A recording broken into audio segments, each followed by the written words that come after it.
Ah, you dear poets, how nice it is to be talking to you.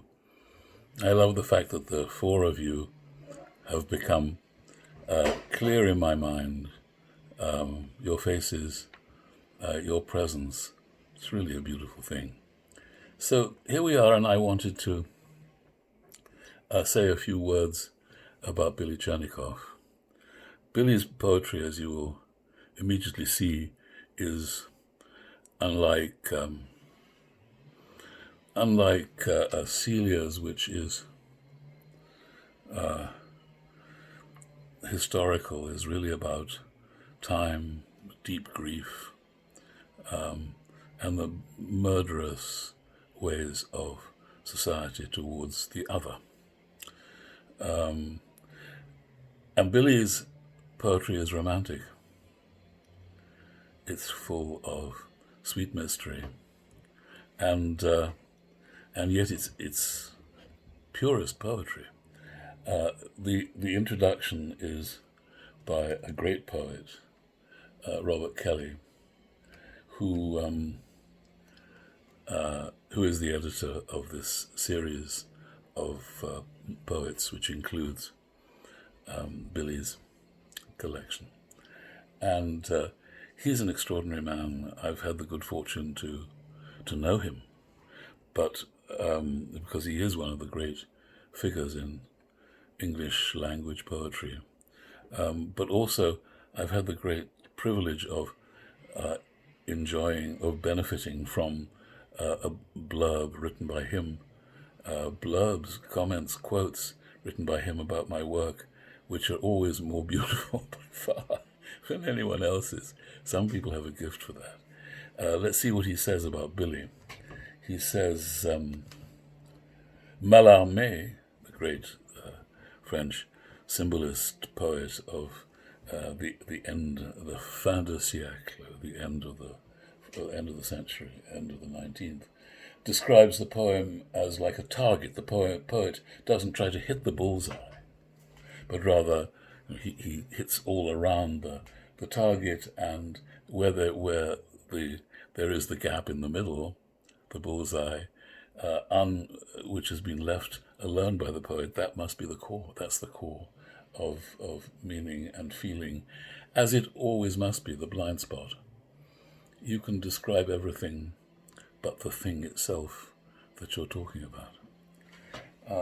Sorry to disappear and try to figure out how I can still be looking at you and looking at what Robert wrote. He says, yes, that animates the intensity of all poetry. And he says of her, she relies on the things of the world, things we all share in the knowledge of, to move her voice towards us. In her slow, slender lines, she invites collusion with the reader's breath. So we find ourselves breathing along with the text, startled by what she's just made us say. She leads us into a sensuous world of vivid, unsentimental love. Love not just for bodies. And now my text has slipped away from me. Not just for bodies, but for moves and circumstances. They are our reward for breathing with her. That's beautifully put, and we'll see in a couple of these poems how she does that. If you take the second poem in the book, Trade You, that makes us breathe with her. Trade you for that red dress, the tattered blue of forever. For your destiny, a good laugh. For the sublime, the naughty. For a doctrine of doubts, a lexicon of light.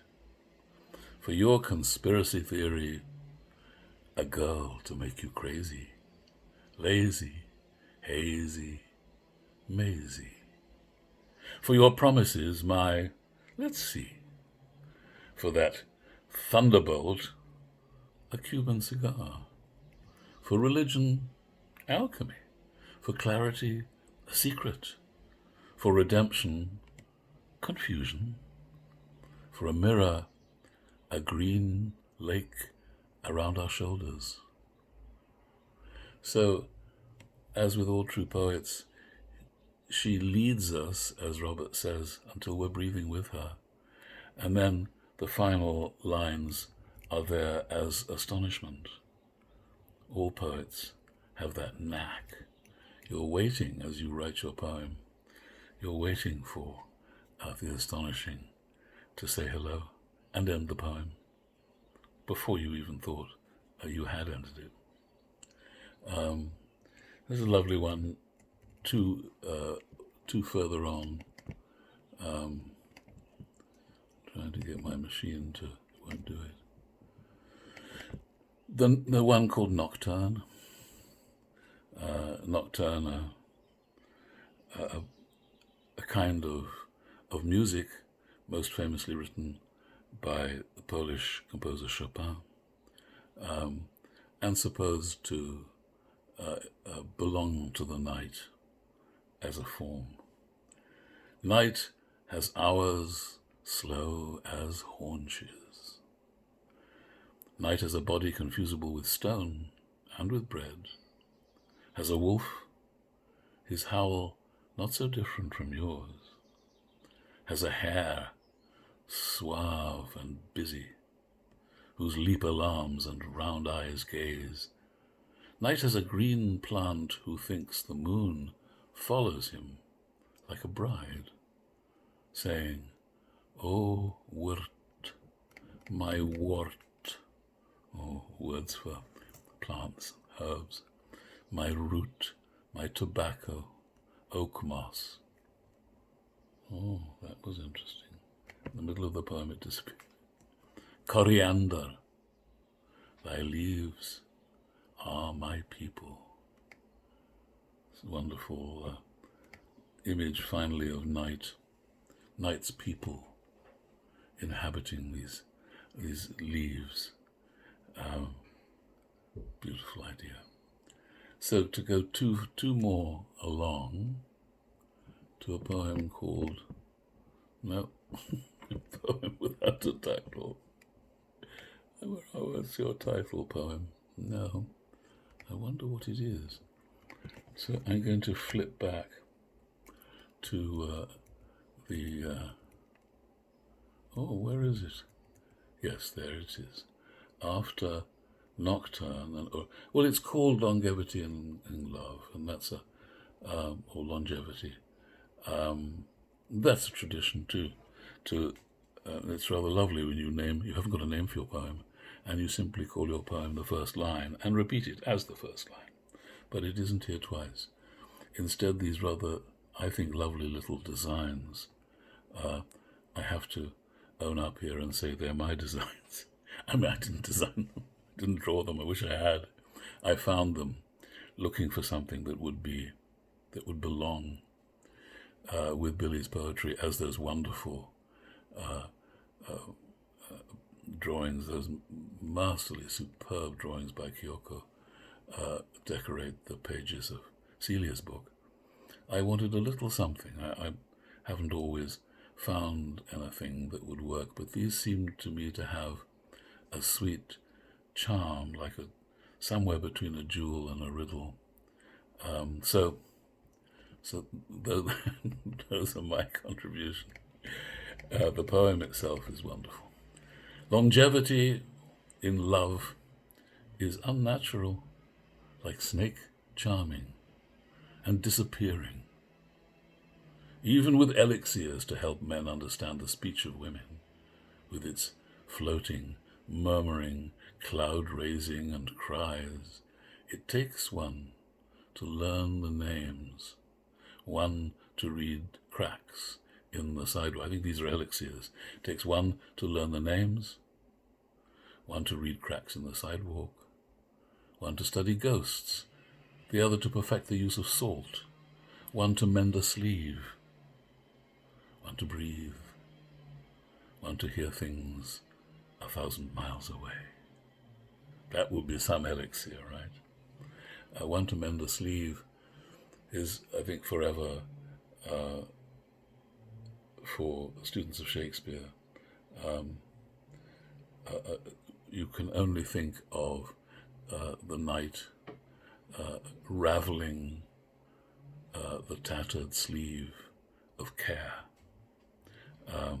So night itself comes with its needle and thread and sews up. We talk of unraveled, but this is about raveling, the opposite, and sews up the raveled sleeve of care. Not the tattered sleeve, the raveled sleeve. And it's so beautiful that the soothing balm of night for those in the grip of care, of woe, of grief. Poetry, not poetry, it's a nice thought though, poetry too. Night comes with its balm, its needle and thread. So these poems, I think, speak for themselves and hardly need me. But they're so lovely. They're just a joy, as Robert says, to breathe with. And they're all just an enchantment. They're dedicated to her husband, Larry. Be pretty wonderful to have a wife who was a poet of this magnitude. It's wonderful to have a wife who isn't a poet of any magnitude but loves you. However, here it is. It's a wonderful fate to happen to be the love object of an immortal whose work will live forever. And she says, beneath one of my favorite little fern, I don't know what to call them, little squares. I found them somewhere. I'd be lost without you, comfortable neither sitting nor standing.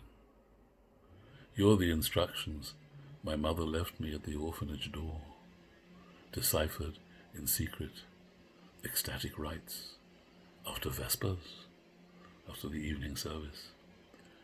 I love you like milk and everything that makes me uncomfortable later. The very things for which I lust. There's no use closing the book, propped open like a basement window. Heavenly image. I'm just looking at, I'm sticking to all the poems on the right-hand side of the page. Here's another one with another little whorly design. How many words to make a church that God will come down into so you can meet her at last in a glade of quiet breathing? Takes us back to what Robert said about breath and how she makes us breathe with her poems. A church where you can ask her what to do, and her answer is the one who lives with you, who won't point a spade into earth, who waits for pebbles, weeds, generations of ants to urge earth open with their little kindnesses. You wait with her for the sacrament of rain, for the green presence of the plant itself to rouse the light. Without a sword, she startles doves, destroys comparisons. Gosh, a perfect deity, a wonderful deity.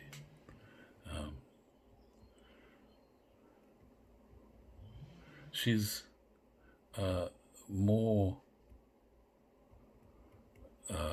learned and exotic than might first appear, because so much of her poetry is so simple, and yet some of it is very learned. I found a little poem that runs, I never married you, that's the reason we never divorced, and still like to make out the way one makes out. Tiny print, holding it further and further away till it says something like a boat pushing off with us in it, all the way to a little island that's ours. Oh gosh, how heavenly.